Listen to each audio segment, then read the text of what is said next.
So how do you disable the Apple Maps on the iPhone? And let's get started. If you're new here on this channel, consider subscribing because there are plenty of tutorials coming up and you don't want to miss them.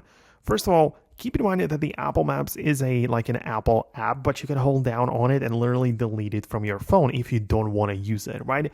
So that's like the fastest way to get rid of it or disable the Apple Maps. But there are like different levels to this.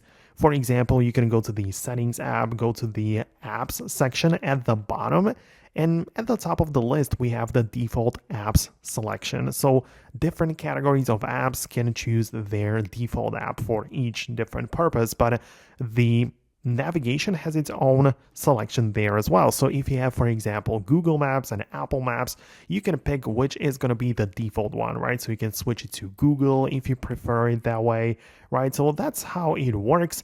That's how you can make sure that, different map application is going to be preferred over the Apple. And that way you sort of like disable the Apple Maps.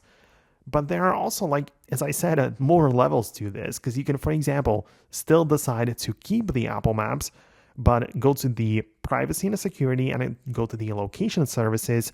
And perhaps you don't want your Apple Maps to be able to access your location at all times. So you can, for example, disable not the Apple Maps completely, but only the location access, for example. So it goes like that. It very much depends on how you want to use it or if at all. But as I said, deleting Apple Maps is the possibility as well. So let me know in the comments below if you found this video helpful. In case of any questions, leave them there in the comment section. It's possible that me or even someone else might have the answer for you. Thanks a lot for watching. Stay tuned by subscribing, and I'll see you later in the next videos as well.